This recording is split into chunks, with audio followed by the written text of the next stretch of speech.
Hello viewers, myself Satyagoda Patil, Assistant Professor at Department of Pharmacology, KD College of Pharmacy, Belgaum. So we'll be looking at what's protecting our brain, right? So that is the meninges.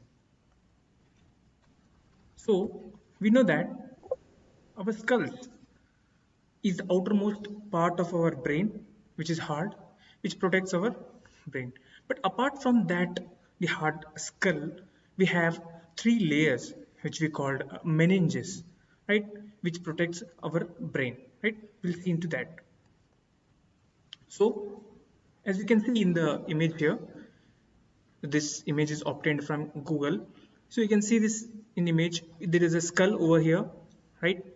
And then below the skull, you find different layers of meninges, right? The first layer which comes as soon as the skull ends is the dura mater.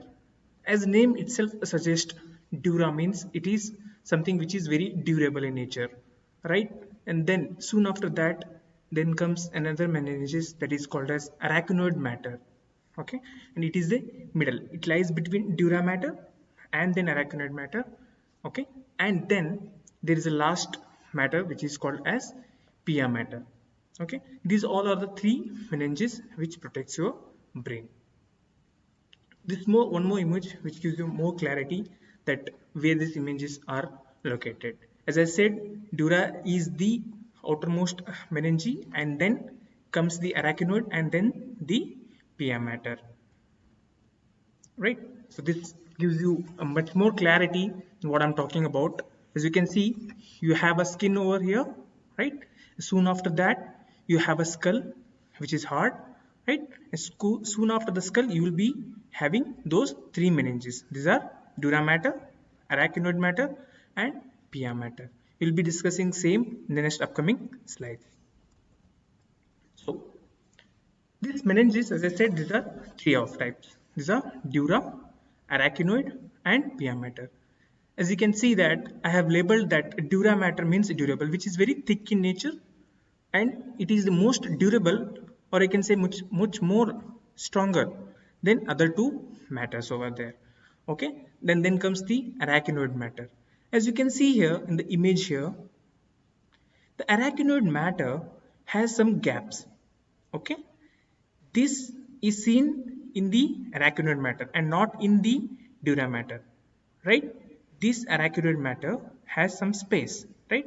And that are called as the stranges, which makes those spaces, or it is called like web-like spaces, are called as arachnoid trabeculi, right?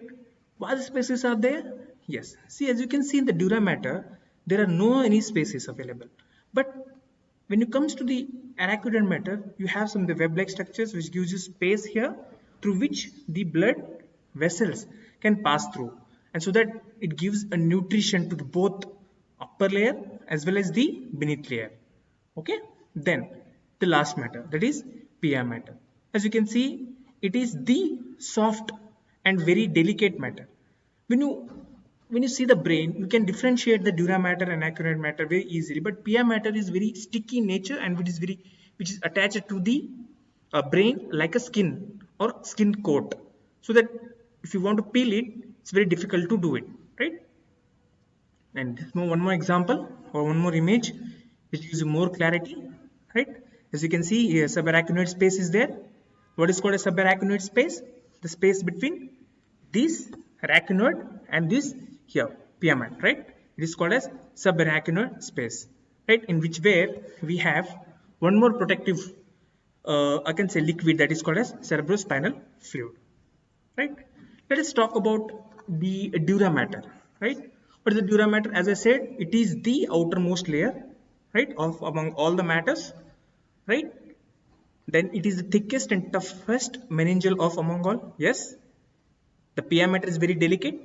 Then comes the arachnoid matter, but very strongest is our dura mater. Then its one side is attached to the skull, right, and another adheres to the next meninges. Yes, what I'm talking about is, if you have a dura mater here, the below will get the arachnoid matter, and here to the skull you have the another portion that is called is the upper part, right? Then it has small venous drainage, or drainage system through which blood can leave the brain. Yes, it has some smaller structures over here in the between so that the blood can drain in between, right? Then we'll move to the next one, that is a middle one, that is called as arachnoid matter. Now, as you can see, it is a middle meningeal, right? And it connects dura mater and the pia mater, right? Then it covers brain loosely and have web-like appearance, as we saw in this image. You can see here, it has some web-like images, right? Web-like structures and have that gap, right? Right. Next, these web-like projections are network of fibers which gives protection for brain and spinal cord as a suspension unit. Yes, what they do if we have that stranges over here, that is arachnoid trabeculi, what do you have if you have any impact, this act like some sort of springes, right? Or you can say spring, which will give you some sort of protection or against the barriers, right? Then they also have a gap between arachnoid and pia mater. That gap is called subarachnoid space, which we have discussed. Now, this is a gap where cerebrospinal is found and plays a role in protection. No, as I told you that there is a gap over here, which we have the blood vessels going around here, and we also have the cerebrospinal fluid over here, which gives you nutrition along with the protection. And then the last matter, that is pia mater. It is the most innermost and it hugs the brain and spinal cord very closely. Yes, what I meant to say is, if you take a brain and if you try to see the meninges, you can easily see the dura mater because it's very thick in nature, right? And you can remove that. And then comes the arachnoid matter. There is some spaces or triangles. You can also differentiate that. But when it comes to the pia mater, it's very sticky in nature and it's very closely attached to the brain surface, right? Now, it has blood vessels that delivers oxygen and nutrition to the spinal cord. Then it contains specialized ciliated epithelial tissues which produce cerebrospinal fluids. Yes, as I told you that subarachnoid space have the cerebrospinal fluids, right? This ciliated epithelial tissues produce those cerebrospinal fluids. And next, pia mater covering spinal cord, that is spinal pia, is thicker than the pia mater covering brain. Yes, as I told you, the pia mater is the most delicate part, but when you come to the spinal section or the spinal cord, there the pia meninge is very thick when compared to the brain, right? These are my references. Thank you.